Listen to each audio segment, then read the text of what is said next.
जय श्री राम दोस्तों, आप सबका पुनः हमारे चैनल एनलाइटमेंट एकोज़ में स्वागत है।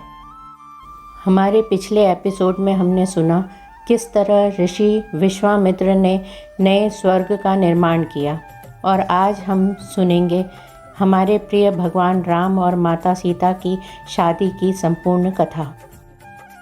इससे पहले कि हम आगे बढ़ें, हम आपसे अनुरोध करना चाहते हैं कि कृपया हमारे चैनल को लाइक, सब्सक्राइब और शेयर करें ताकि भगवान राम की यह अद्भुत कहानी सभी तक पहुंच सके।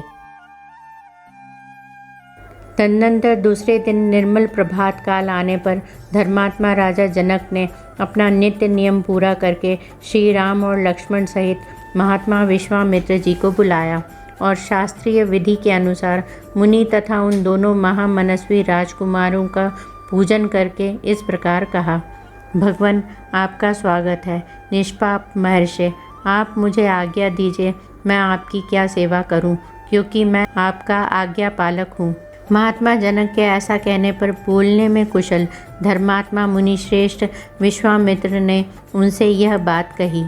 महाराज, राजा दशरथ के ये दोनों पुत्र विश्वविख्यात क्षत्रिय वीर हैं और आपके यहाँ जो यह श्रेष्ठ धनुष रखा है उसे देखने की इच्छा रखते हैं।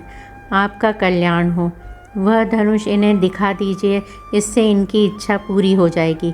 फिर ये दोनों राजकुमार उस धनुष के दर्शन मात्र से संतुष्ट हो इच्छा अनुसार अपनी राजधानी को लौट जाएंगे। मुनि के ऐसा कहने पर राजा जनक महामुनि विश्वामित्र से बोले, मुनिवर, इस धनुष का वृत्तांत सुनिए। जिस उद्देश्य से यह धनुष यहाँ रखा गया वह सब बताता हूँ। भगवान निमि के ज्येष्ठ पुत्र राजा देवरात के नाम से विख्यात थे। उन्हीं महात्मा के हाथ में यह धनुष धरोहर के रूप में दिया गया था। कहते हैं पूर्व काल में दक्ष यज्ञ विध्वंस के समय परम पराक्रमी भगवान शंकर ने खेल खेल में ही रोषपूर्वक इस धनुष को उठाकर यज्ञ विध्वंस के पश्चात देवताओं से कहा, देवगण, मैं यज्ञ में भाग प्राप्त करना चाहता था, किंतु तुम लोगों ने नहीं दिया, इसलिए इस धनुष से मैं तुम सब लोगों के परम पूजनीय श्रेष्ठ अंग मस्तक काट डालूँगा। मुनि श्रेष्ठ, यह सुनकर संपूर्ण देवता उदास हो गए और स्तुति के द्वारा देवादिदेव महादेव जी को प्रसन्न करने लगे। अंत में उन पर भगवान शिव प्रसन्न हो गए। प्रसन्न होकर उन्होंने उन सब महामनस्वी देवताओं को यह धनुष अर्पण कर दिया। वही यह देवादिदेव महात्मा भगवान शंकर का धनुष रत्न है, जो मेरे पूर्वज महाराज देवरात के पास धरोहर के रूप में रखा गया था। एक दिन मैं यज्ञ के लिए भूमि शोधन करते समय खेत में हल चला रहा था। उसी समय हल के अग्रभाग से जोती गई भूमि हराई या सीता से एक कन्या प्रकट हुई। सीता हल द्वारा खींची गई रेखा से उत्पन्न होने के कारण उसका नाम सीता रखा गया। पृथ्वी से प्रकट हुई वह मेरी कन्या क्रमशः बढ़कर सयानी हुई। अपनी इस अयोनिजा कन्या के विषय में मैंने यह निश्चय किया कि जो अपने पराक्रम से इस धनुष को चढ़ा देगा उसी के साथ मैं इसका ब्याह करूँगा। इस तरह इसे वीर शुल्का पराक्रम रूप शुल्क वाली बनाकर अपने घर में रख छोड़ा है। मुनि श्रेष्ठ, भूतल से प्रकट होकर दिनों दिन बढ़ने वाली मेरी पुत्री सीता को कई राजाओं ने यहाँ आकर मांगा, परंतु भगवान, कन्या का वरण करने वाले उन सभी राजाओं को मैंने यह बता दिया कि मेरी कन्या वीर शुल्का है। उचित पराक्रम प्रकट करने पर ही कोई पुरुष उसके साथ विवाह करने का अधिकारी हो सकता है। यही कारण है कि मैंने आज तक किसी को अपनी कन्या नहीं दी। मुनि पुंगव, तब सभी राजा मिलकर मिथिला में आए और पूछने लगे कि राजकुमारी सीता को प्राप्त करने के लिए कौन सा पराक्रम निश्चित किया गया है। मैंने पराक्रम की जिज्ञासा करने वाले उन राजाओं के सामने यह शिवजी का धनुष रख दिया, परंतु वे लोग इसे उठाने या हिलाने में भी समर्थ न हो सके। महामुने, उन पराक्रमी नरेशों की शक्ति बहुत थोड़ी जानकर मैंने उन्हें कन्या देने से इनकार कर दिया। तपोधन, इसके बाद जो घटना घटी उसे भी आप सुन लीजिए। मुनि प्रवर, मेरे इनकार करने पर ये सब राजा अत्यंत कुपित हो उठे और अपने पराक्रम के विषय में संशयापन्न हो मिथिला को चारों ओर से घेर कर खड़े हो गए। मेरे द्वारा अपना तिरस्कार हुआ मानकर उन श्रेष्ठ नरेशों ने अत्यंत रुष्ट हो मिथिलापुरी को सब ओर से पीड़ा देना प्रारंभ कर दिया। मुनि श्रेष्ठ, पूरे 1 वर्ष तक वे घेरा डाले रहे। इस बीच में युद्ध के सारे साधन क्षीण हो गए। इससे मुझे बड़ा दुख हुआ। तब मैंने तपस्या के द्वारा समस्त देवताओं को प्रसन्न करने की चेष्टा की। देवता बहुत प्रसन्न हुए और उन्होंने मुझे चतुरंगिणी सेना प्रदान की। फिर तो हमारे सैनिकों की मार खाकर वे सभी पापाचारी राजा जो बलहीन थे अथवा जिनके बलवान होने में संदेह था, मंत्रियों सहित भागकर विभिन्न दिशाओं में चले गए। मुनि श्रेष्ठ, यही वह परम प्रकाशमान धनुष है, उत्तम व्रत का पालन करने वाले महर्षि। मैं उसे श्री राम और लक्ष्मण को भी दिखाऊंगा। मुने, यदि श्री राम इस धनुष की प्रत्यंचा चढ़ा दें तो मैं अयोनिजा कन्या सीता को इन दशरथ कुमार के हाथ में दे दूं। जनक की यह बात सुनकर महामुनि विश्वामित्र बोले, राजन, आप श्री राम को अपना धनुष दिखाइए। तब राजा जनक ने मंत्रियों को आज्ञा दी, चंदन और मालाओं से सुशोभित वह दिव्य धनुष यहाँ ले आओ। राजा जनक की आज्ञा पाकर वे अमित तेजस्वी मंत्री नगर में गए और उस धनुष को आगे करके पुरी से बाहर निकले। वह धनुष 8 पहियों वाली लोहे की बहुत बड़ी संदूक में रखा गया था। उसे मोटे ताजे 5000 महामनस्वी वीर किसी तरह ढेल कर वहाँ तक ला सके। लोहे की वह संदूक जिसमें धनुष रखा गया था लाकर उन मंत्रियों ने देवोपम राजा जनक से कहा, राजन मिथिलापते, राजेंद्र, यह समस्त राजाओं द्वारा सम्मानित श्रेष्ठ धनुष है। यदि आप इन दोनों राजकुमारों को दिखाना चाहते हैं तो दिखाइए। उनकी बात सुनकर राजा जनक ने हाथ जोड़कर महात्मा विश्वामित्र तथा दोनों भाई श्री राम और लक्ष्मण से कहा, ब्रह्मन, यही वह श्रेष्ठ धनुष है जिसका जनकवंशी नरेशों ने सदा ही पूजन किया है तथा जो इसे उठाने में समर्थ न हो सके उन महापराक्रमी नरेशों ने भी इसका पूर्व काल में सम्मान किया है। इसे समस्त देवता, असुर, राक्षस, गंधर्व, बड़े बड़े यक्ष, किन्नर और महानाग भी नहीं चढ़ा सके हैं। फिर इस धनुष को खींचने, चढ़ाने, इस पर बाण संधान करने, इसकी प्रत्यंचा पर टंकार देने तथा इसे उठाकर इधर उधर हिलाने में मनुष्यों की कहाँ शक्ति है। मुनि प्रवर, यह श्रेष्ठ धनुष यहाँ लाया गया है। महाभाग, आप इसे इन दोनों राजकुमारों को दिखाइए। श्री राम सहित विश्वामित्र ने जनक का वह कथन सुनकर रघुनंदन से कहा, वत्स राम, इस धनुष को देखो। महर्षि की आज्ञा से श्री राम ने जिसमें वह धनुष था उस संदूक को खोलकर उस धनुष को देखा और कहा, अच्छा, अब मैं इस दिव्य एवं श्रेष्ठ धनुष में हाथ लगाता हूँ। मैं इसे उठाने और चढ़ाने का भी प्रयत्न करूँगा। तब राजा और मुनि ने एक स्वर से कहा, हाँ, ऐसा ही करो। मुनि की आज्ञा से रघुकुल नंदन धर्मात्मा श्री राम ने उस धनुष को बीच से पकड़कर लीलापूर्वक उठा लिया और खेल सा करते हुए उस पर प्रत्यंचा चढ़ा दी। उस समय कई हजार मनुष्यों की दृष्टि उन पर लगी थी। प्रत्यंचा चढ़ाकर महायशस्वी नरश्रेष्ठ श्री राम ने ज्यों ही उस धनुष को कान तक खींचा त्यों ही वह बीच से ही टूट गया।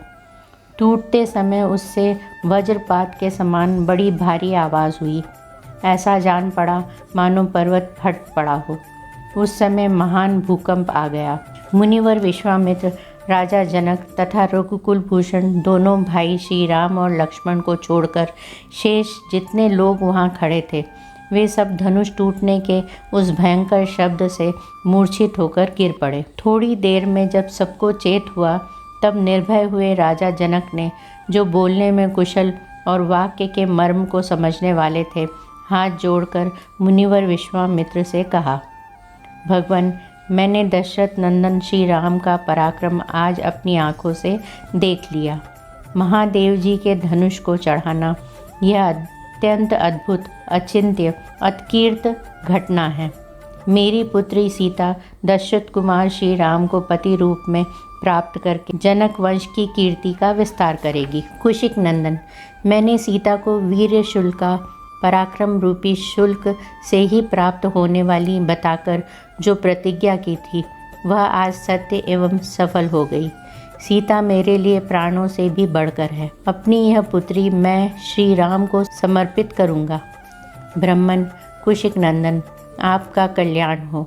यदि आपकी आज्ञा हो तो मेरे मंत्री रथ पर सवार होकर बड़ी उतावली के साथ शीघ्र ही अयोध्या को जाएं और विनय युक्त वचनों द्वारा महाराज दशरथ को मेरे नगर में लिवा लाएं। साथ ही यहाँ का सब समाचार बताकर यह निवेदन करें कि जिसके लिए पराक्रम का ही शुल्क नियत किया गया था, उस जनक कुमारी सीता का विवाह श्री रामचंद्र जी के साथ होने जा रहा है। ये लोग महाराज दशरथ से यह भी कह दें कि आपके दोनों पुत्र श्री राम और लक्ष्मण विश्वामित्र जी के द्वारा सुरक्षित हो मिथिला में पहुंच गए हैं। इस प्रकार प्रीति युक्त हुए राजा दशरथ को ये शीघ्रगामी सचिव जल्दी यहाँ बुला लाए। विश्वामित्र ने तथास्तु कहकर राजा की बात का समर्थन किया तथा धर्मात्मा राजा जनक ने अपनी आज्ञा का पालन करने वाले मंत्रियों को समझा बुझाकर यहाँ का ठीक ठीक समाचार महाराज दशरथ को बताने और उन्हें मिथिलापुरी में ले आने के लिए भेज दिया। राजा जनक की आज्ञा पाकर उनके दूत अयोध्या के लिए प्रस्थित हुए। रास्ते में वाहनों के थक जाने के कारण 3 रात विश्राम करके चौथे दिन वे अयोध्यापुरी में जा पहुँचे। राजा की आज्ञा से उनका राजमहल में प्रवेश हुआ। वहाँ जाकर उन्होंने देवतुल्य तेजस्वी बूढ़े महाराज दशरथ का दर्शन किया। अब सभी दूतों ने दोनों हाथ जोड़ निर्भय हो राजा से मधुर वाणी में यह विनय युक्त बात कही। महाराज, मिथिलापति राजा जनक ने अग्निहोत्र की अग्नि को सामने रखकर स्नेह युक्त मधुर वाणी में सेवकों सहित आपका तथा आपके उपाध्याय और पुरोहितों का बारंबार कुशल मंगल पूछा है। इस प्रकार व्यग्रता रहित कुशल पूछकर मिथिलापति विदेहराज ने महर्षि विश्वामित्र की आज्ञा से आपको यह संदेश दिया है। राजन, आपको मेरी पहले की हुई प्रतिज्ञा का हाल मालूम होगा। मैंने अपनी पुत्री के विवाह के लिए पराक्रम का ही शुल्क नियत किया था। उसे सुनकर कितने ही राजा अमर्ष में भरे हुए आए, किंतु यहाँ पराक्रमहीन सिद्ध हुए और विमुख होकर घर लौट गए। नरेश्वर, मेरी इस कन्या को विश्वामित्र जी के साथ अकस्मात घूमते फिरते आए हुए आपके पुत्र श्री राम ने अपने पराक्रम से जीत लिया है।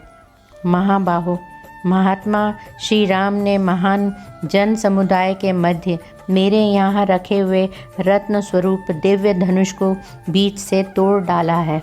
अतः मैं इन महात्मा श्री रामचंद्र जी को अपनी वीर शुल्का कन्या सीता प्रदान करूँगा।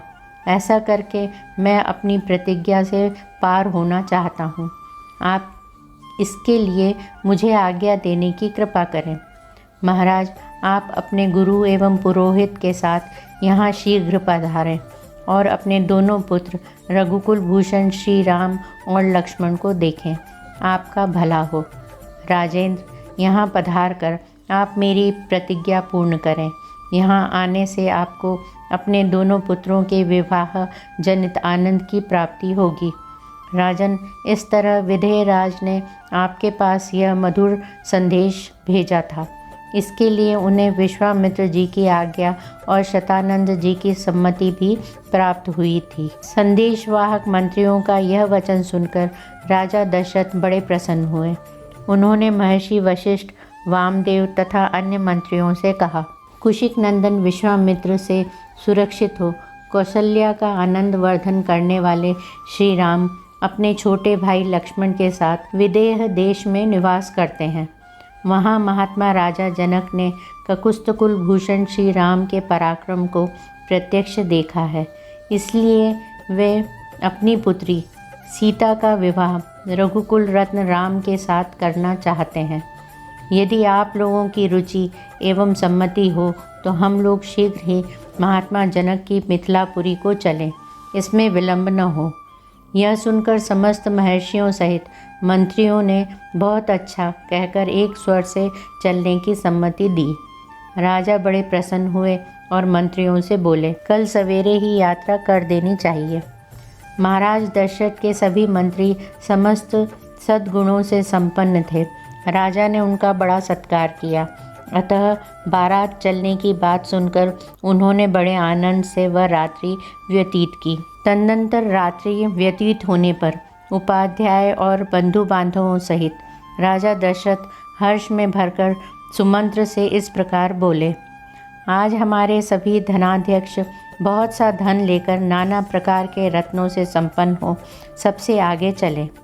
उनकी रक्षा के लिए हर तरह की सुव्यवस्था होनी चाहिए। सारी चतुरंगिणी सेना भी यहाँ से शीघ्र ही कूच कर दे। अभी मेरी आज्ञा सुनते ही सुंदर सुंदर पालकियाँ और अच्छे अच्छे घोड़े आदि वाहन तैयार होकर चल दें। वशिष्ठ, वामदेव, जाबाली, कश्यप, दीर्घजीवी, मार्कंडेय मुनि तथा कात्यायन, ये सभी ब्रह्मऋषि आगे आगे चलें। मेरा रथ भी तैयार करो, देर नहीं होनी चाहिए। राजा जनक के दूत मुझे जल्दी करने के लिए प्रेरित कर रहे हैं।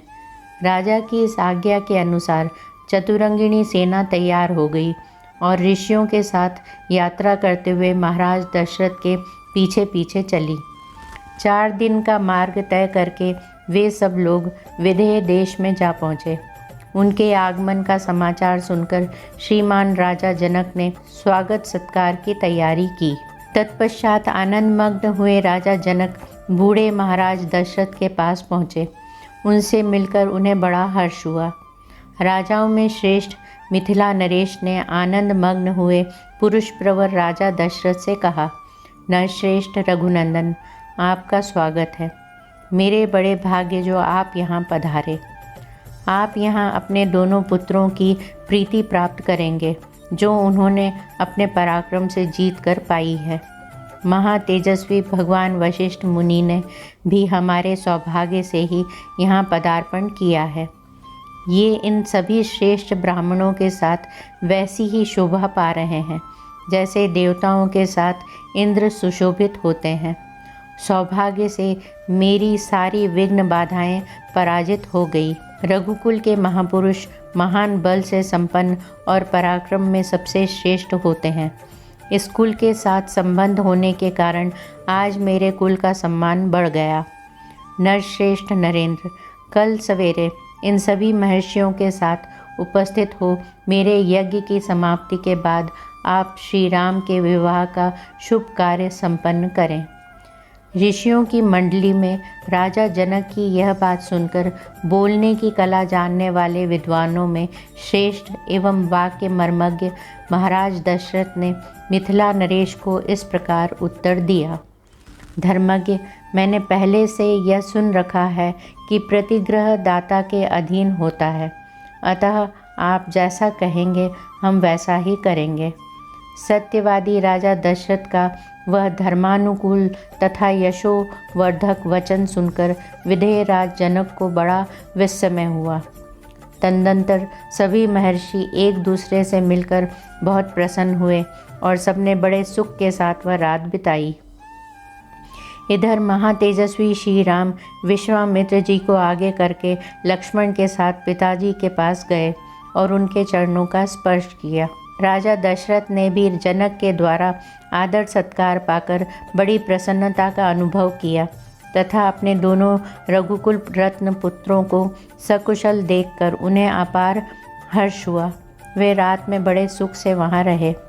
महातेजस्वी तत्वज्ञ राजा जनक ने भी धर्म के अनुसार यज्ञ कार्य संपन्न किया तथा अपनी दोनों कन्याओं के लिए मंगलाचार का संपादन करके सुख से वह रात्रि व्यतीत की। तदनंतर जब सवेरा हुआ और राजा जनक महर्षियों के सहयोग से अपना यज्ञ कार्य संपन्न कर चुके, तब वे वाक्य मर्मज्ञ नरेश अपने पुरोहित शतानंद जी से इस प्रकार बोले। ब्राह्मण, मेरे महातेजस्वी और पराक्रमी भाई कुशध्वज, जो अत्यंत धर्मात्मा हैं, इस समय इशुमती नदी का जल पीते हुए उसके किनारे बसी हुई कल्याणमयी सांकाश्या नगरी में निवास करते हैं। उसके चारों ओर के परकोटों की रक्षा के लिए शत्रुओं के निवारण में समर्थ बड़े बड़े यंत्र लगाए गए हैं। वह पुरी पुष्पक विमान के समान विस्तृत तथा पुण्य से उपलब्ध होने वाले स्वर्गलोक के सदृश सुंदर है। वहाँ रहने वाले अपने भाई को इस शुभ अवसर पर मैं यहाँ उपस्थित देखना चाहता हूँ, क्योंकि मेरी दृष्टि में वे मेरे इस यज्ञ के संरक्षक हैं। महातेजस्वी कुशध्वज भी मेरे साथ श्री सीताराम के विवाह संबंधी इस मंगल समारोह का सुख उठावेंगे। राजा के इस प्रकार कहने पर शतानंद जी के समीप कुछ धीर स्वभाव के पुरुष आए और राजा जनक ने उन्हें पूर्वोक्त आदेश सुनाया। राजा की आज्ञा से वे श्रेष्ठ दूत तेज चलने वाले घोड़ों पर सवार हो पुरुष सिंह कुशध्वज को बुला लाने के लिए चल दिए, मानो इंद्र की आज्ञा से उनके दूत भगवान को बुलाने जा रहे हों। सांकाश्या में पहुंचकर उन्होंने कुशध्वज से भेंट की और मिथिला का यथार्थ समाचार एवं जनक का अभिप्राय भी निवेदन किया। उन महावेगशाली श्रेष्ठ दूतों के मुख से मिथिला का सारा वृत्तांत सुनकर राजा कुशध्वज महाराज जनक की आज्ञा के अनुसार मिथिला में आए। वहाँ उन्होंने धर्म वत्सल महात्मा जनक का दर्शन किया। फिर शतानंद जी तथा अत्यंत धार्मिक जनक को प्रणाम करके वे राजा के योग्य परम दिव्य सिंहासन पर विराजमान हुए। सिंहासन पर बैठे हुए उन दोनों अमित तेजस्वी वीर बंधुओं ने मंत्री प्रवर सुदामन को भेजा और कहा, मंत्रीवर, आप शीघ्र ही अमित तेजस्वी इक्ष्वाकुल भूषण महाराज दशरथ के पास जाइए और पुत्रों तथा मंत्रियों सहित उन दुर्जय नरेश को यहाँ बुला लाइए।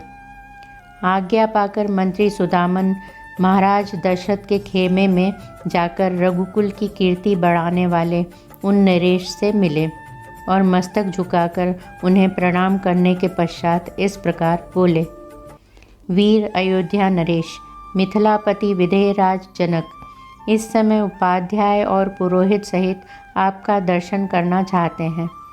मंत्रीवर सुदामन की बात सुनकर राजा दशरथ ऋषियों और बंधु बांधवों के साथ उस स्थान पर गए जहाँ राजा जनक विद्यमान थे। मंत्री, उपाध्याय और भाई बंधुओं सहित राजा दशरथ, जो बोलने की कला जानने वाले विद्वानों में श्रेष्ठ थे, विदेहराज जनक से इस प्रकार बोले, महाराज, आपको तो विदित ही होगा कि इक्ष्वाकु कुल के देवता ये महर्षि वशिष्ठ जी हैं।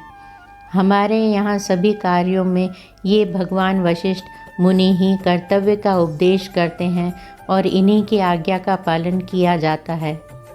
यदि संपूर्ण महर्षियों सहित विश्वामित्र जी की आज्ञा हो तो ये धर्मात्मा वशिष्ठ ही पहले मेरी कुल परंपरा का क्रमशः परिचय देंगे। यूँ कहकर जब राजा दशरथ चुप हो गए, तब वाक्यवेता भगवान वशिष्ठ मुनि पुरोहित सहित विदेहराज से इस प्रकार बोले, ब्रह्मा जी की उत्पत्ति का कारण अव्यक्त है। ये स्वयंभू हैं, नित्य, शाश्वत और अविनाशी हैं। उनसे मरीचि की उत्पत्ति हुई। मरीचि के पुत्र कश्यप हैं। कश्यप से विवस्वान का और विवस्वान से वैवस्वत मनु का जन्म हुआ। मनु पहले प्रजापति थे। उनसे इक्ष्वाकु नामक पुत्र हुआ। उन इक्ष्वाकु को ही आप अयोध्या के प्रथम राजा समझें। इक्ष्वाकु के पुत्र का नाम कुक्षी था। ये बड़े तेजस्वी थे। कुक्षी से विकुक्षी नामक कांतिमान पुत्र का जन्म हुआ। विकुक्षी के पुत्र महातेजस्वी और प्रतापी बाण हुए। बाण के पुत्र का नाम अनरण्य था। वे भी बड़े तेजस्वी और प्रतापी थे। अनरण्य से पृथु और पृथु से त्रिशंकु का जन्म हुआ। त्रिशंकु के पुत्र महायशस्वी धुंधुमार थे। धुंधुमार से महातेजस्वी महारथी योनाश्व का जन्म हुआ। योनाश्व के पुत्र मंधाता हुए, जो समस्त भूमंडल के स्वामी थे। मंधाता से सुसंधि नामक कांतिमान पुत्र का जन्म हुआ। सुसंधि के भी 2 पुत्र हुए, ध्रुव संधि और प्रसेनजित। ध्रुव संधि से भरत नामक यशस्वी पुत्र का जन्म हुआ। भरत से महातेजस्वी असित की उत्पत्ति हुई। राजा असित के साथ हैहय, तालजंग और शशबिंदु, इन 3 राजवंशों के लोग शत्रुता रखने लगे थे। युद्ध में इन तीनों शत्रुओं का सामना करते हुए राजा असित प्रवासी हो गए। वे अपनी 2 रानियों के साथ हिमालय पर आकर रहने लगे। राजा असित के पास बहुत थोड़ी सेना शेष रह गई थी। वे हिमालय पर ही मृत्यु को प्राप्त हो गए। उस समय उनकी दोनों रानियां गर्भवती थीं, ऐसा सुना गया है। उनमें से एक रानी ने अपनी सौत का गर्भ नष्ट करने के लिए उसे विषयुक्त भोजन दे दिया। उस समय उस रमणीय एवं श्रेष्ठ पर्वत पर भृगुकुल में उत्पन्न हुए महामुनि च्यवन तपस्या में लगे हुए थे। हिमालय पर ही उनका आश्रम था। उन दोनों रानियों में से एक, जिसे जहर दिया गया था, कालिंदी नाम से प्रसिद्ध थी। विकसित कमल दल के समान नेत्रों वाली महाभागा कालिंदी एक उत्तम पुत्र पाने की इच्छा रखती थी। उसने देवतुल्य तेजस्वी भृगुनंदन च्यवन के पास जाकर उन्हें प्रणाम किया। उस समय ब्रह्मऋषि च्यवन ने पुत्र की अभिलाषा रखने वाली कालिंदी से पुत्र जन्म के विषय में कहा। महाभागे, तुम्हारे उदर में एक महान बलवान, महातेजस्वी और महापराक्रमी उत्तम पुत्र है। वह कांतिमान बालक थोड़े ही दिनों में जहर के साथ उत्पन्न होगा। अतः कमल लोचने, तुम पुत्र के लिए चिंता न करो। वह विधवा राजकुमारी कालिंदी बड़ी पतिव्रता थी। महर्षि च्यवन को नमस्कार करके वह देवी अपने आश्रम पर लौट आई। फिर समय आने पर उसने एक पुत्र को जन्म दिया। उसकी सौत ने उसके गर्भ को नष्ट कर देने के लिए जो विष दिया था, उसके साथ ही उत्पन्न होने के कारण वह राजकुमार सगर नाम से विख्यात हुआ। सगर के पुत्र असमंजस और असमंजस के पुत्र अंशुमान हुए। अंशुमान के पुत्र दिलीप और दिलीप के पुत्र भगीरथ हुए। भगीरथ से ककुस्थ और ककुस्थ से रघु का जन्म हुआ। रघु के तेजस्वी पुत्र प्रवर्ध हुए, जो शाप से राक्षस हो गए थे। वे ही कल्माशपाद नाम से भी प्रसिद्ध हुए थे। उनसे शंखर्ण नामक पुत्र का जन्म हुआ था। शंखर्ण के पुत्र सुदर्शन और सुदर्शन के अग्निवर्ण हुए। अग्निवर्ण के शीघ्रग के पुत्र मरु थे। मरु से प्रशुशुक्र और प्रशुशुक्र से अम्बरीश की उत्पत्ति हुई। अम्बरीश के पुत्र राजा नहुष हुए। नहुष के ययाति और ययाति के पुत्र नाभाग थे। नाभाग के अज हुए। अज से दशरथ का जन्म हुआ। इन्हीं महाराज दशरथ से ये दोनों भाई श्री राम और लक्ष्मण उत्पन्न हुए हैं। इक्ष्वाकु कुल में उत्पन्न हुए राजाओं का वंश आदिकाल से ही शुद्ध रहा है। ये सब के सब परम धर्मात्मा, वीर और सत्यवादी होते आए हैं। नरश्रेष्ठ नरेश्वर, इसी इक्ष्वाकु कुल में उत्पन्न हुए श्री राम और लक्ष्मण के लिए मैं आपकी 2 कन्याओं का वरण करता हूँ। ये आपकी कन्याओं के योग्य हैं और आपकी कन्याएं इनके योग्य, अतः आप इन्हें कन्यादान करें। महर्षि वशिष्ठ जब इस प्रकार इक्ष्वाकु वंश का परिचय दे चुके, तब राजा जनक ने हाथ जोड़कर उनसे कहा, मुनि श्रेष्ठ, आपका भला हो। अब हम भी अपने कुल का परिचय दे रहे हैं।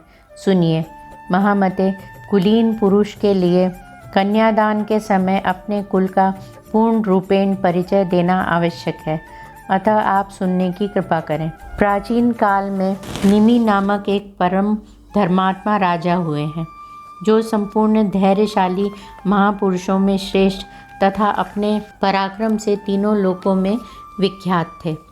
उनके मिथि नामक एक पुत्र हुआ। मिथि के पुत्र का नाम जनक हुआ। ये ही हमारे कुल में पहले जनक हुए हैं। इन्हीं के नाम पर हमारे वंश का प्रत्येक राजा जनक कहलाता है।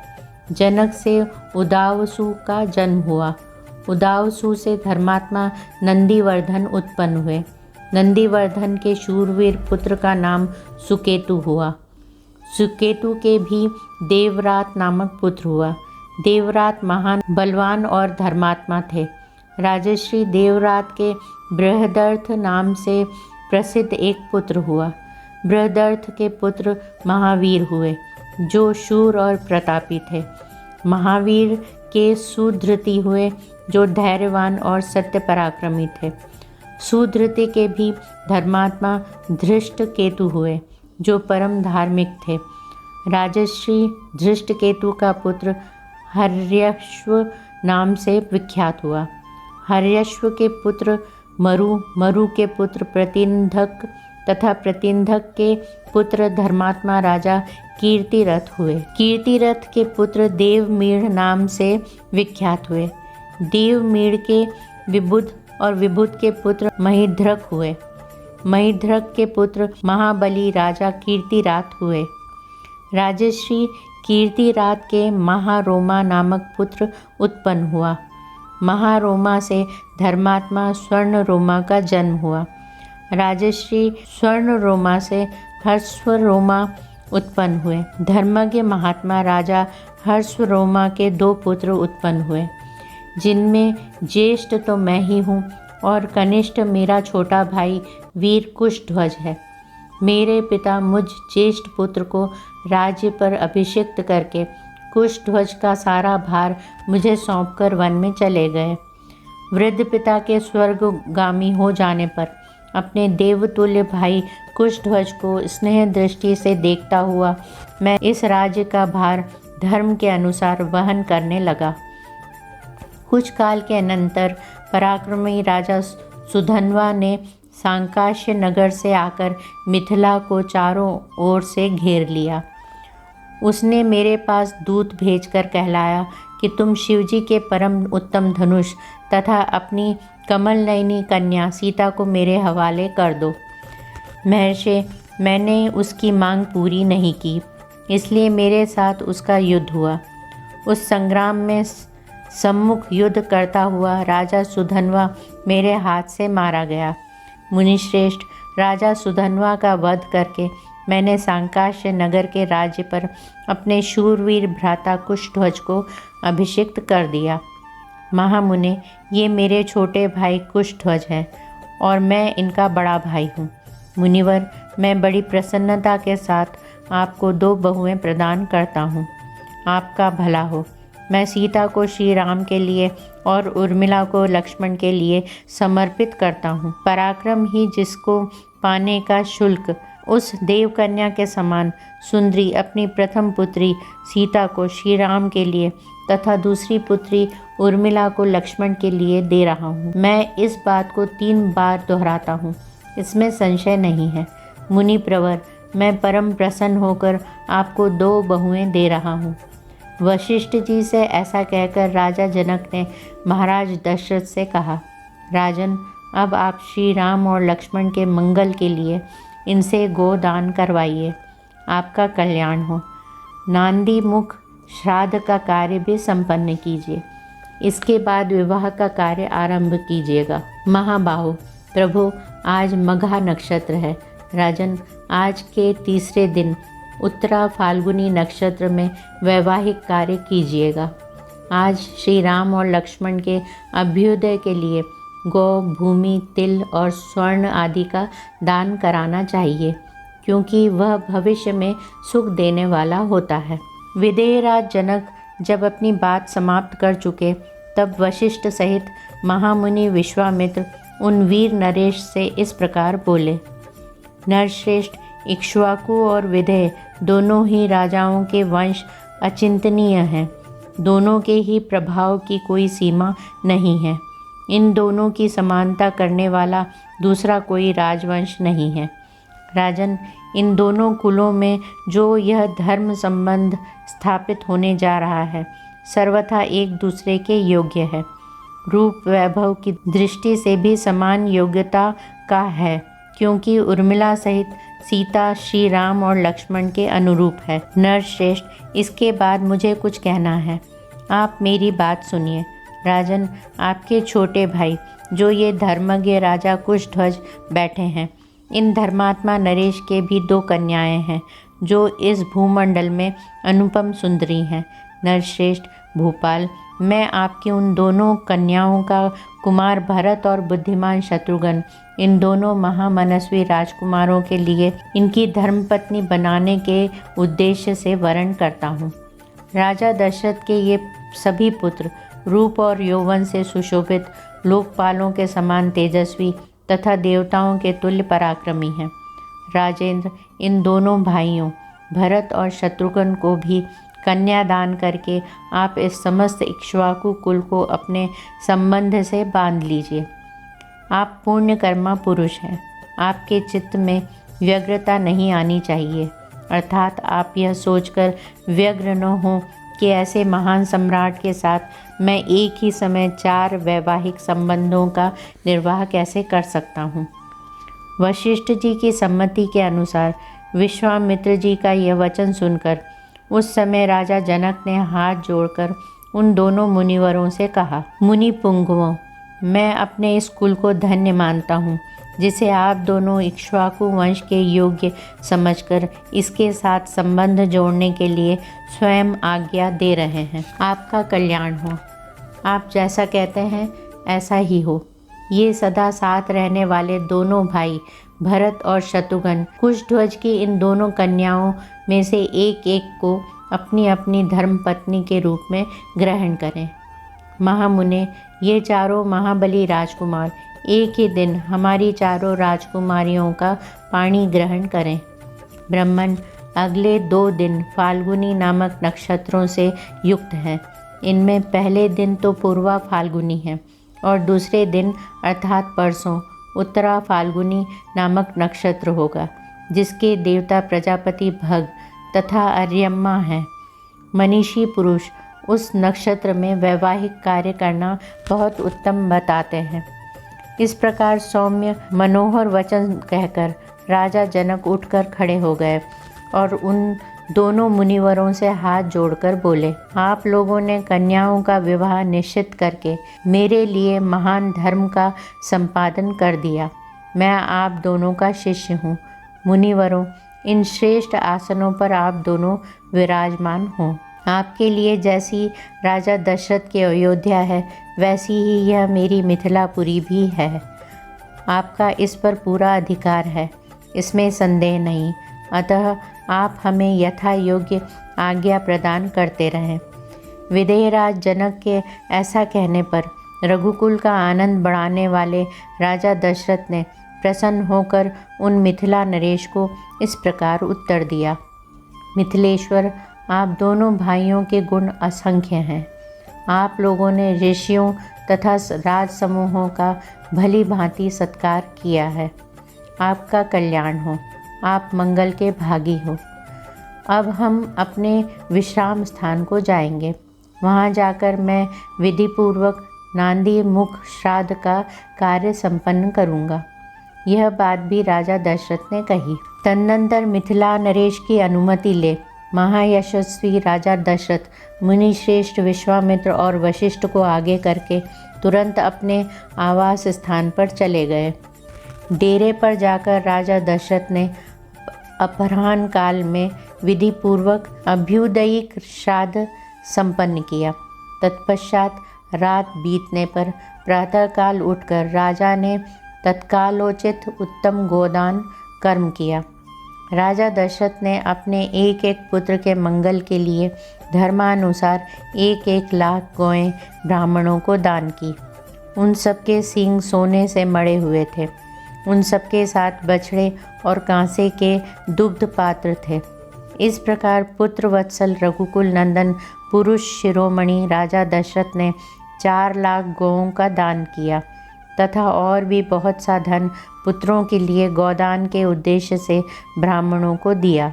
गोदान कर्म संपन्न करके आए हुए पुत्रों से घिरे हुए राजा दशरथ उस समय लोकपालों से घिरकर बैठे हुए शांत स्वभाव प्रजापति ब्रह्मा के समान शोभा पा रहे थे। राजा दशरथ ने जिस दिन अपने पुत्रों के विवाह के निमित्त उत्तम गोदान किया, उसी दिन भरत के सगे मामा कैकेयी राजकुमार वीर युधाजित वहां आ पहुँचे।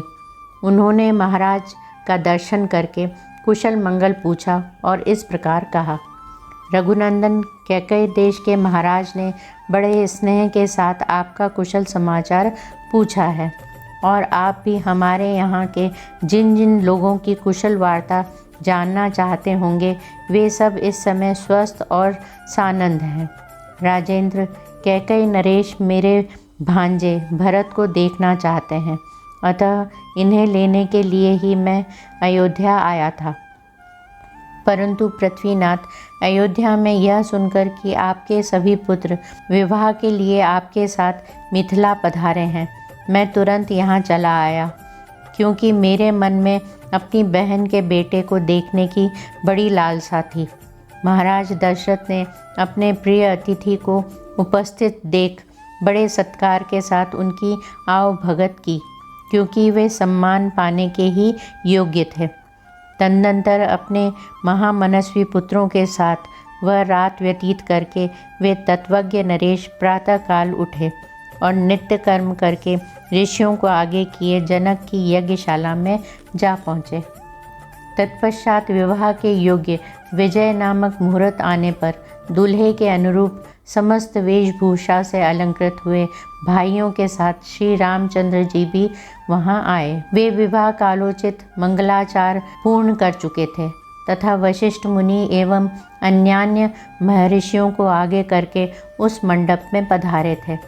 उस समय भगवान वशिष्ठ ने विदेहराज जनक के पास जाकर इस प्रकार कहा, राजन, नरेशों में श्रेष्ठ महाराज दशरथ अपने पुत्रों का वैवाहिक सूत्र बंधन रूप मंगलाचार संपन्न करके उन सबके साथ पधारे हैं और भीतर आने के लिए दाता के आदेश की प्रतीक्षा कर रहे हैं, क्योंकि दाता और प्रतिग्रहिता दान ग्रहण करने वाले का संयोग होने पर ही समस्त दान धर्मों का संपादन संभव होता है।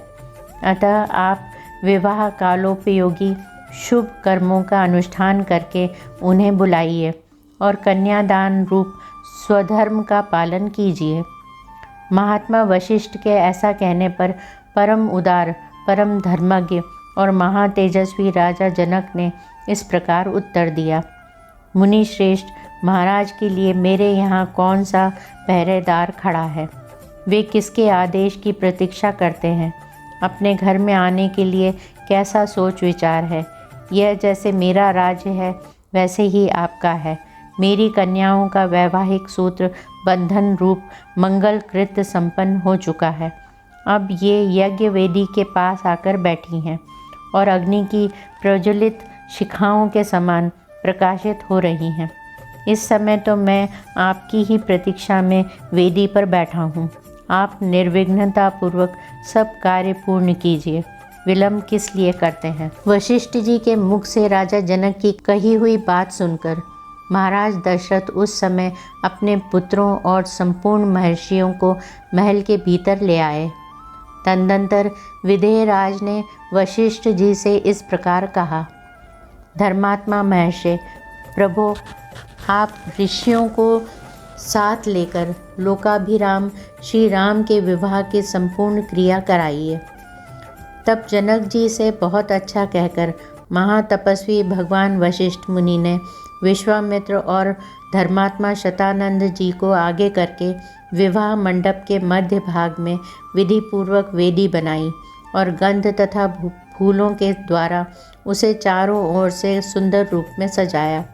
साथ ही बहुत सी स्वर्ण पालिकाएं, यव के अंकुरों से युक्त चित्रित कलश, अंकुर जमाए हुए सकोरे, धूप युक्त धूप पात्र, शंख पात्र, स्त्रुवा, स्त्रुक, अर्घ्य आदि पूजन पात्र, लावा, खीलों से भरे हुए पात्र तथा धोए हुए अक्षत आदि समस्त सामग्रियों को भी यथास्थान रख दिया। तत्पश्चात महातेजस्वी मुनिवर वशिष्ठ जी ने बराबर बराबर कुशों को वेदी के चारों ओर बिछाकर मंत्रोच्चारण करते हुए विधि पूर्वक अग्नि स्थापन किया और विधि को प्रधानता देते हुए मंत्र पाठ पूर्वक प्रज्वलित अग्नि में हवन किया।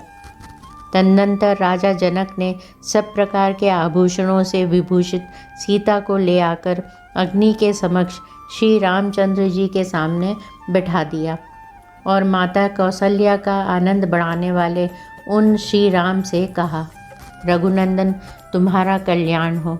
यह मेरी पुत्री सीता तुम्हारी सधर्मिणी के रूप में उपस्थित है।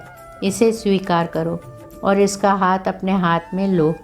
यह परम पतिव्रता, महान सौभाग्यवती और छाया की भांति सदा तुम्हारे पीछे चलने वाली होगी। यह कहकर राजा ने श्री राम के हाथ में मंत्र से पवित्र हुआ संकल्प का जल छोड़ दिया। उस समय देवताओं और ऋषियों के मुख से जनक के लिए साधुवाद सुनाई देने लगा। देवताओं के नगाड़े बजने लगे और आकाश से फूलों की बड़ी भारी वर्षा हुई। इस प्रकार मंत्र और संकल्प के जल के साथ अपनी पुत्री सीता का दान करके हर्षमग्न हुए राजा जनक ने लक्ष्मण से कहा, लक्ष्मण, तुम्हारा कल्याण हो। आओ, मैं उर्मिला को तुम्हारी सेवा में दे रहा हूँ। इसे स्वीकार करो। इसका हाथ अपने हाथ में लो। इसमें विलंब नहीं होना चाहिए। लक्ष्मण से ऐसा कहकर जनक ने भरत से कहा, रघुनंदन, मांडवी का हाथ अपने हाथ में लो। फिर धर्मात्मा मिथिलेश ने शत्रुघ्न को संबोधित करके कहा, महाबाहो, तुम अपने हाथ से शुद्ध कीर्ति का पानी ग्रहण करो। तुम चारों भाई शांत स्वभाव हो। तुम सबने उत्तम व्रत का भलीभांति आचरण किया है। ककुस्थ कुल के भूषण रूप तुम चारों भाई पत्नी से संयुक्त हो जाओ। इस कार्य में विलंब नहीं होना चाहिए। राजा जनक का यह वचन सुनकर उन चारों राजकुमारों ने चारों राजकुमारियों के हाथ अपने हाथ में लिए। फिर वशिष्ठ जी की सम्मति से उन रघुकुल रत्न महामनस्वी राजकुमारों ने अपनी अपनी पत्नी के साथ अग्नि, वेदी, राजा दशरथ तथा ऋषि मुनियों की परिक्रमा की और वेदोक्त विधि के अनुसार वैवाहिक कार्य पूर्ण किया। उस समय आकाश से फूलों की बड़ी भारी वर्षा हुई जो सुहावनी लगती थी। दिव्य तुदुम्बियों की गंभीर ध्वनि, दिव्य गीतों के मनोहर शब्द और दिव्य वाद्यों के मधुर घोष के साथ झुंड की झुंड अप्सराएं नृत्य करने लगीं और गंधर्व मधुर गीत गाने लगे। उन रघुवंश शिरोमणि राजकुमारों के विवाह में वह अद्भुत दृश्य दिखाई दिया।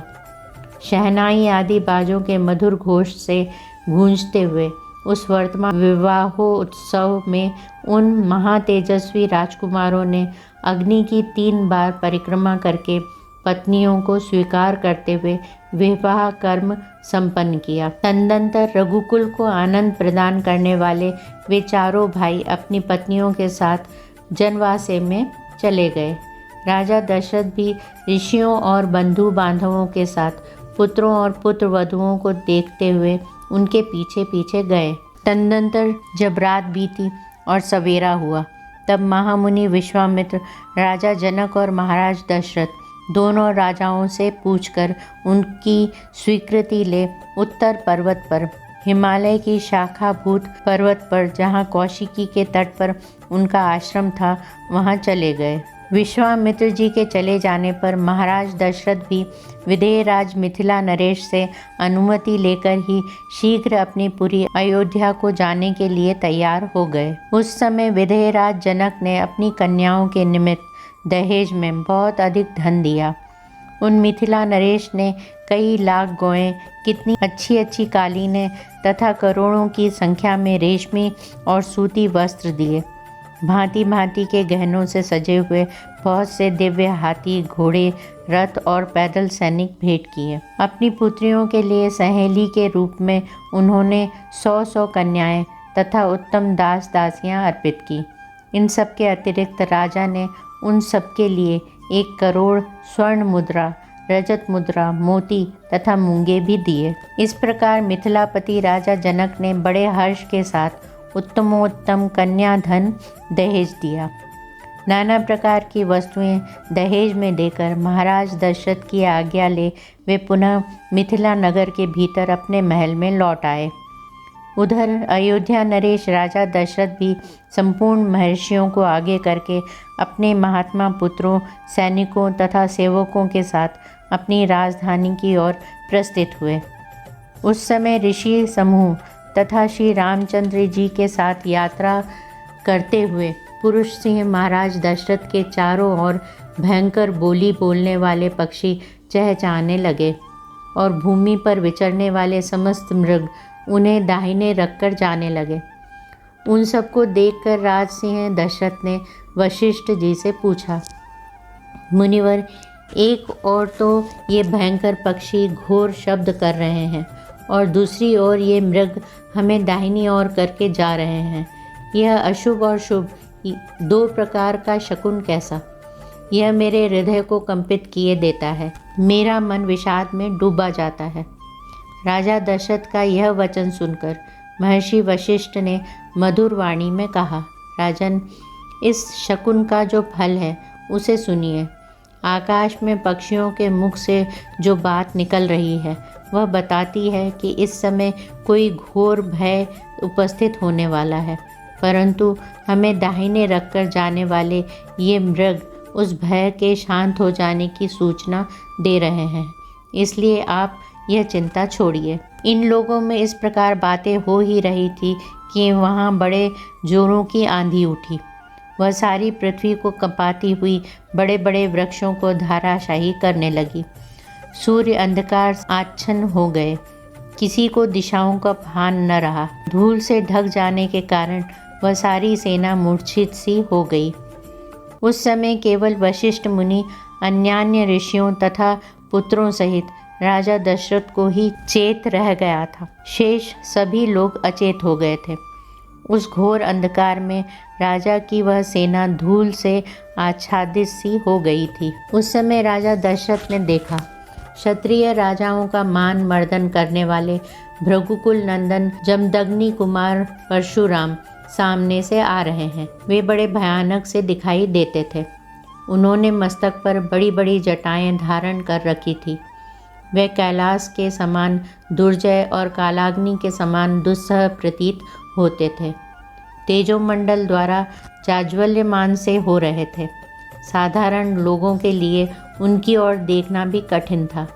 वे कंधे पर फरसा रखे और हाथ में विद्युत गणों के समान दीप्तिमान धनुष एवं भयंकर बाण लिए त्रिपुर विनाशक भगवान शिव के समान जान पड़ते थे। प्रज्वलित अग्नि के समान भयानक से प्रतीत होने वाले परशुराम को उपस्थित देख जप और होम में तत्पर रहने वाले वशिष्ठ आदि सभी ब्रह्म ऋषि एकत्रित हो परस्पर इस प्रकार बातें करने लगे। क्या अपने पिता के वध से अमर्ष के वशीभूत हो ये क्षत्रियों का संहार नहीं कर डालेंगे? पूर्व काल में क्षत्रियों का वध करके इन्होंने अपना क्रोध उतार लिया है। अब इनकी बदला लेने की चिंता दूर हो चुकी है, अतः फिर क्षत्रियों का संहार करना इनके लिए अभिष्ट नहीं है।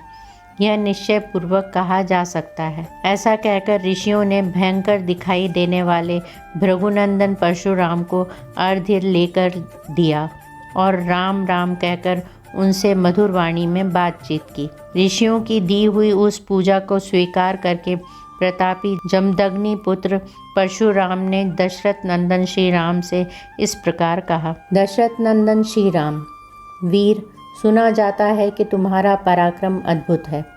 तुम्हारे द्वारा शिव धनुष के तोड़े जाने का सारा समाचार भी मेरे कानों में पड़ चुका है। उस धनुष का तोड़ना अद्भुत और अचिंत्य है। उसके टूटने की बात सुनकर मैं एक दूसरा उत्तम धनुष लेकर आया हूँ। यह है वह जमदग्नि कुमार परशुराम का भयंकर और विशाल धनुष। तुम इसे खींचकर इसके ऊपर बाण चढ़ाओ और अपना बल दिखाओ। इस धनुष के चढ़ाने में भी तुम्हारा बल कैसा है यह देखकर मैं तुम्हें ऐसा द्वंद्व युद्ध प्रदान करूंगा जो तुम्हारे पराक्रम के लिए प्रणीय होगा। परशुराम जी का वह वचन सुनकर उस समय राजा दशरथ के मुख पर विषाद छा गया। वे दीन भाव से हाथ जोड़कर बोले, ब्राह्मण, आप स्वाध्याय और व्रत से शोभा पाने वाले भृगुवंशी ब्राह्मणों के कुल में उत्पन्न हुए हैं और स्वयं भी महान तपस्वी और ब्रह्मज्ञानी हैं। क्षत्रियों पर अपना रोष प्रकट करके अब शांत हो चुके हैं, इसलिए मेरे बालक पुत्रों को आप अभय दान देने की कृपा करें, क्योंकि आपने इंद्र के समीप प्रतिज्ञा करके शस्त्र का परित्याग कर दिया है। इस तरह आप धर्म में तत्पर हो कश्यप जी को पृथ्वी का दान करके वन में आकर महेंद्र पर्वत पर आश्रम बनाकर रहते हैं।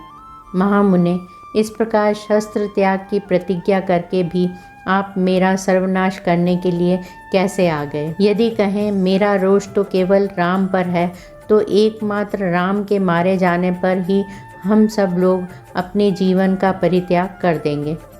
राजा दशरथ इस प्रकार कहते ही रह गए, परंतु प्रतापी परशुराम ने उनके उन वचनों की अवहेलना करके राम से ही बातचीत जारी रखी। वे बोले, रघुनंदन, ये दो धनुष सबसे श्रेष्ठ और दिव्य थे। सारा संसार इन्हें सम्मान की दृष्टि से देखता था। साक्षात विश्वकर्मा ने इन्हें बनाया था। ये बड़े प्रबल और दृढ़ थे। नरश्रेष्ठ, इनमें से एक को देवताओं ने त्रिपुरासुर से युद्ध करने के लिए भगवान शंकर को दे दिया था।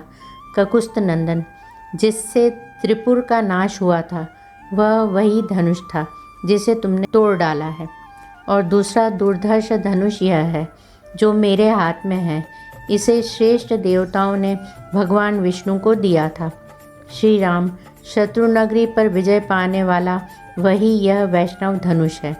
ककुस्थ नंदन, यह भी शिवजी के धनुष के समान ही प्रबल है। उन दिनों समस्त देवताओं ने भगवान शिव और विष्णु के बलाबल की परीक्षा के लिए पितामह ब्रह्मा जी से पूछा था कि इन दोनों देवताओं में कौन अधिक बलशाली है।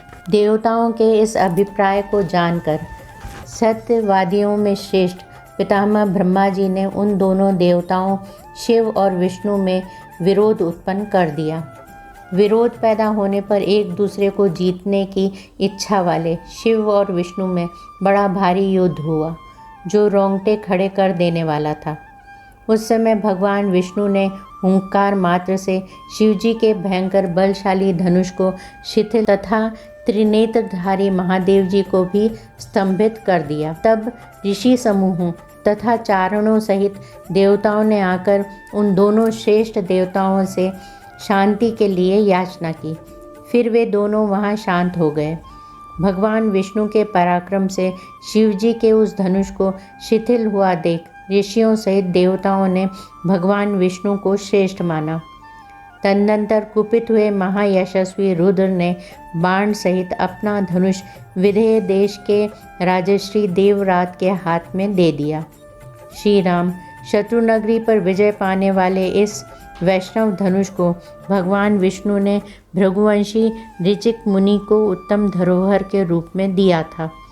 फिर महातेजस्वी ऋचिक ने प्रतिशोध की भावना से रहित अपने पुत्र एवं मेरे पिता महात्मा जमदग्नि के अधिकार में यह दिव्य धनुष दे दिया। तपोबल से संपन्न मेरे पिता जमदग्नि अस्त्र शस्त्रों का परित्याग करके जब ध्यानस्थ होकर बैठे थे, उस समय प्राकृत बुद्धि का आश्रय लेने वाले कृतवीर्य कुमार अर्जुन ने उनको मार डाला। पिता के इस अत्यंत भयंकर वध का, जो उनके योग्य नहीं था, समाचार सुनकर मैंने रोषपूर्वक बारंबार उत्पन्न हुए क्षत्रियों का अनेक बार संहार किया। श्री राम, फिर सारी पृथ्वी पर अधिकार करके मैंने एक यज्ञ किया और उस यज्ञ के समाप्त होने पर पुण्यकर्मा महात्मा कश्यप को दक्षिणा रूप से यह सारी पृथ्वी दे डाली। पृथ्वी का दान करके मैं महेंद्र पर्वत पर रहने लगा और वहाँ तपस्या करके तपोबल से संपन्न हुआ।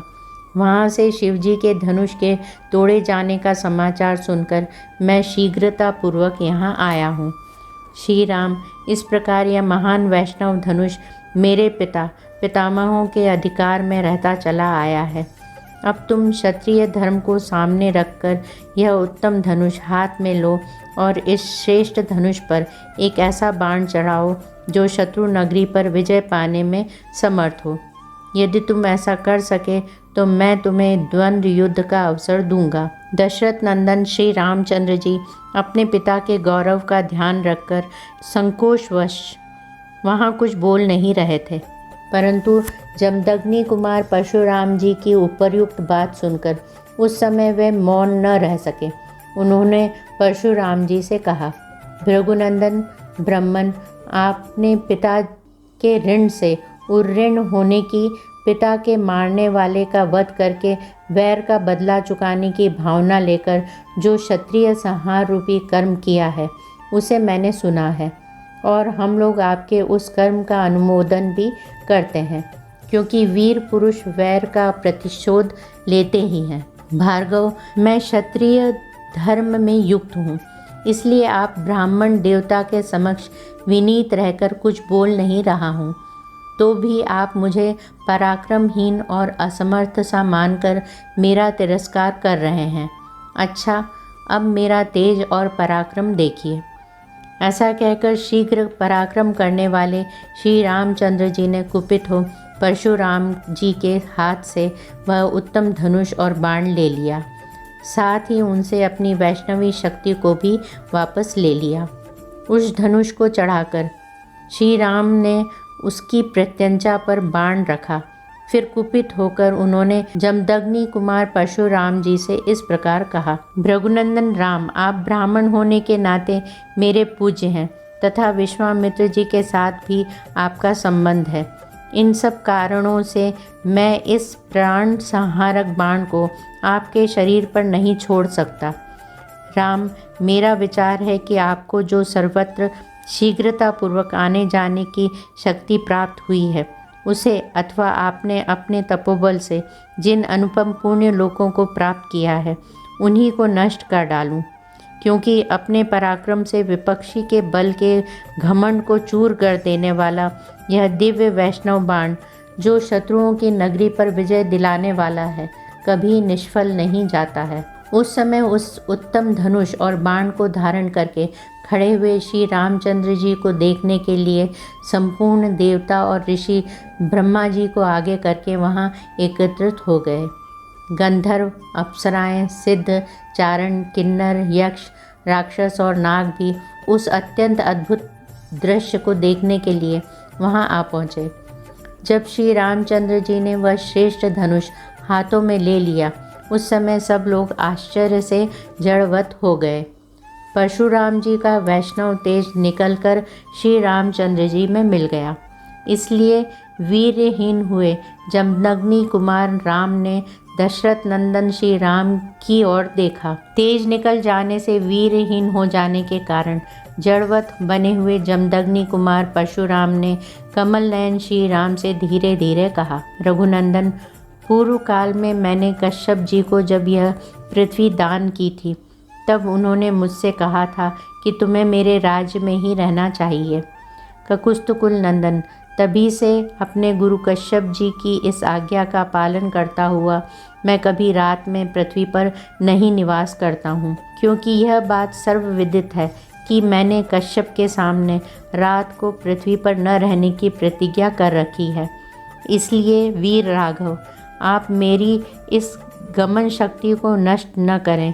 मैं मन के समान वेग से अभी महेंद्र नामक श्रेष्ठ पर्वत पर चला जाऊंगा। परंतु श्री राम, मैंने अपनी तपस्या से जिन अनुपम लोकों पर विजय पाई है उन्हीं को आप इस श्रेष्ठ बाण से नष्ट कर दें। अब इसमें विलंब नहीं होना चाहिए। शत्रुओं को संताप देने वाले वीर, आपने जो इस धनुष को चढ़ा दिया, इससे मुझे निश्चित रूप से ज्ञात हो गया कि आप मधु दैत्य को मारने वाले अविनाशी देवेश्वर विष्णु हैं। आपका कल्याण हो। ये सब देवता एकत्रित होकर आपकी ओर देख रहे हैं। आपके कर्म अनुपम है। युद्ध में आपका सामना करने वाला दूसरा कोई नहीं है। ककुस्तकुल भूषण, आपके सामने जो भी असमर्थता प्रकट हुई, यह मेरे लिए लज्जाजनक नहीं हो सकती, क्योंकि आप त्रिलोकीनाथ श्री हरि ने मुझे पराजित किया है। उत्तम व्रत का पालन करने वाले श्री राम, अब आप अपना अनुपम बाण छोड़िए। इसके छूटने के बाद ही मैं श्रेष्ठ महेंद्र पर्वत पर जाऊंगा। जमदग्नि नंदन परशुराम जी के ऐसा कहने पर प्रतापी दशरथ नंदन श्रीमान रामचंद्र जी ने वह उत्तम बाण छोड़ दिया। अपनी तपस्या द्वारा उपार्जित किए हुए पुण्य लोकों को श्री रामचंद्र जी के चलाए हुए उस बाण से नष्ट हुआ देखकर परशुराम जी शीघ्र ही उत्तम महेंद्र पर्वत पर चले गए। उनके जाते ही समस्त दिशाओं तथा उपदिशाओं का अंधकार दूर हो गया। उस समय ऋषियों सहित देवता उत्तम आयुधधारी श्री राम की भूरी भूरी प्रशंसा करने लगे। तदनंतर दशरथ नंदन श्री राम ने जमदग्नि कुमार परशुराम का पूजन किया। उनसे पूजित हो प्रभावशाली परशुराम दशरथ कुमार राम की परिक्रमा करके अपने स्थान को चले गए। जमदग्नि कुमार परशुराम जी के चले जाने पर महायशस्वी दशरथ नंदन श्री राम ने शांत चित्त होकर अपार शक्तिशाली वरुण के हाथ में वह धनुष दे दिया। तत्पश्चात वशिष्ठ आदि ऋषियों को प्रणाम करके रघुनंदन श्री राम ने अपने पिता को विकल देखकर उनसे कहा, पिताजी, जमदग्नि कुमार परशुराम जी चले गए। अब आप अधिनायक तत्व में सुरक्षित यह चतुरंगिणी सेना अयोध्या की ओर प्रस्थान करे। श्री राम का यह वचन सुनकर राजा दशरथ ने अपने पुत्र रघुनाथ जी को दोनों भुजाओं से खींचकर छाती से लगा लिया और उनका मस्तक सूंघा। परशुराम जी चले गए यह सुनकर राजा दशरथ को बड़ा हर्ष हुआ। वे आनंद मग्न हो गए। उस समय उन्होंने अपना और अपने पुत्र का पुनर्जन्म हुआ माना। तदनंतर उन्होंने सेना को नगर की ओर कूच करने की आज्ञा दी और वहां से चलकर बड़ी शीघ्रता के साथ वे अयोध्यापुरी में जा पहुँचे। उस समय उस पुरी में सब ओर ध्वजा पताकाएं फहरा रही थी। सजावट से नगर की रमणीयता बढ़ गई थी और भांति भांति वाद्यों की ध्वनि से सारी अयोध्या गूंज उठी थी। सड़कों पर जल का छिड़काव हुआ था, जिससे पुरी की सुरम्य शोभा बढ़ रही थी। यत्र तत्र ढेर के ढेर फूल बिखेरे गए थे। पूर्वासी मनुष्य हाथों में मांगलिक वस्तुएं लेकर राजा के प्रवेश मार्ग पर प्रसन्न मुख होकर खड़े थे। इन सब से भरी पुरी तथा भारी जन समुदाय से अलंकृत हुई अयोध्यापुरी में राजा ने प्रवेश किया। नागरिकों तथा पूर्वासी ब्राह्मणों ने दूर तक आगे जाकर महाराज की अगवानी की थी। अपने कांतिमान पुत्रों के साथ महायशस्वी श्रीमान राजा दशरथ ने अपने प्रिय राजभवन में, जो हिमालय के समान सुंदर एवं गगनचुंबी था, प्रवेश किया। राजमहल में स्वजनों द्वारा मनोवांछित वस्तुओं से परम पूजित हो राजा दशरथ ने बड़े आनंद का अनुभव किया। महारानी कौसल्या, सुमित्रा, सुंदर कटी प्रदेश वाली कैकेयी तथा जो अन्य राजपत्नियां थीं, वे सब बहुओं को उतारने के कार्य में जुट गईं। तदनंतर राज परिवार की उन स्त्रियों ने परम सौभाग्यवती सीता, यशस्विनी उर्मिला तथा कुशध्वज की दोनों कन्याओं मांडवी और श्रुतकीर्ति को सवारी से उतारा और मंगल गीत गाती हुई सब वधुओं को घर में ले गईं। वे प्रवेशकालिक होम कर्म से सुशोभित तथा रेशमी साड़ियों से अलंकृत थीं। उन सब ने देव मंदिरों में ले जाकर उन बहुओं से देवताओं का पूजन करवाया। तदनंतर नववधु रूप में आई हुई उन सभी राजकुमारियों ने वंदनीय सास ससुर आदि के चरणों में प्रणाम किया और अपने अपने पति के साथ एकांत में रहकर वे सब की सब बड़े आनंद से समय व्यतीत करने लगी। श्री राम आदि पुरुष श्रेष्ठ चारों भाई अस्त्र विद्या में निपुण और विवाहित होकर धन और मित्रों के साथ रहते हुए पिता की सेवा करने लगे। कुछ काल के बाद रघुकुल नंदन राजा दशरथ ने अपने पुत्र कैकेयी कुमार भरत से कहा, बेटा, ये तुम्हारे मामा कैकेयी राजकुमार वीर युधाजित तुम्हें लेने के लिए आए हैं और कई दिनों से यहाँ ठहरे हुए हैं। दशरथ जी की यह बात सुनकर कैकेयी कुमार भरत ने उस समय शत्रुघ्न के साथ मामा के यहाँ जाने का विचार किया। वे नरश्रेष्ठ शूरवीर भरत अपने पिता राजा दशरथ, अनायास ही महान कर्म करने वाले श्री राम तथा सभी माताओं से पूछकर उनकी आज्ञा ले शत्रुघ्न सहित वहां से चल दिए। शत्रुघ्न सहित भरत को साथ लेकर वीर युधाजीत ने बड़े हर्ष के साथ अपने नगर में प्रवेश किया। इससे उनके पिता को बड़ा संतोष हुआ। भरत के चले जाने पर महाबली श्री राम और लक्ष्मण उन दिनों अपने देवोपम पिता की सेवा पूजा में संलग्न रहने लगे। पिता की आज्ञा शिरोधार्य करके वे नगरवासियों के साथ काम देखने तथा उनके समस्त प्रिय तथा हितकर कार्य करने लगे। वे अपने को बड़े संयम में रखते थे और समय समय पर माताओं के लिए उनके आवश्यक कार्य पूर्ण करके गुरुजनों के भारी से भारी कार्यों को भी सिद्ध करने का ध्यान रखते थे। उनके इस बर्ताव से राजा दशरथ, वेद वेता ब्राह्मण तथा वैश्य वर्ग बड़े प्रसन्न रहते थे। श्री राम के उत्तम शील और सद्व्यवहार से उस राज्य के भीतर निवास करने वाले सभी मनुष्य बहुत संतुष्ट रहते थे। राजा के उन चारों पुत्रों में सत्य पराक्रमी श्री राम ही लोक में अत्यंत यशस्वी तथा महान गुणवान हुए। ठीक उसी तरह जैसे समस्त भूतों में स्वयंभू ब्रह्मा ही अत्यंत यशस्वी और महान गुणवान है। श्री रामचंद्र जी सदा सीता के हृदय मंदिर में विराजमान रहते थे तथा मनस्वी श्री राम का मन भी सीता में ही लगा रहता था। श्री राम ने सीता के साथ अनेक ऋतुओं तक विहार किया। सीता श्री राम को बहुत ही प्रिय थी, क्योंकि वे अपने पिता राजा जनक द्वारा श्री राम के हाथ में पत्नी रूप से समर्पित की गई थी। सीता के पातिव्रत्य आदि गुणों से तथा उनके सौंदर्य गुण से भी श्री राम का उनके प्रति अधिकाधिक प्रेम बढ़ता रहता था। इसी प्रकार सीता के हृदय में भी उनके पति श्री राम अपने गुण और सौंदर्य के कारण द्विगुण प्रीति पात्र बनकर रहते थे। जनक नंदिनी मिथिलेश कुमारी सीता श्री राम के हार्दिक अभिप्राय को भी अपने हृदय से ही और अधिक रूप से जान लेती थी तथा स्पष्ट रूप से बता भी देती थी। वे रूप में देवांगनाओं के समान थी और मूर्तिमती लक्ष्मी सी प्रतीत होती थी। श्रेष्ठ राजकुमारी सीता श्री राम की ही कामना रखती थी और श्री राम भी एकमात्र उन्हीं को चाहते थे। जैसे लक्ष्मी के साथ देवेश्वर भगवान विष्णु की शोभा होती है, उसी प्रकार उन सीता देवी के साथ राजश्री दशरथ कुमार श्री राम परम प्रसन्न रहकर बड़ी शोभा पाने लगे। बालकांड संपूर्ण। जय श्री राम।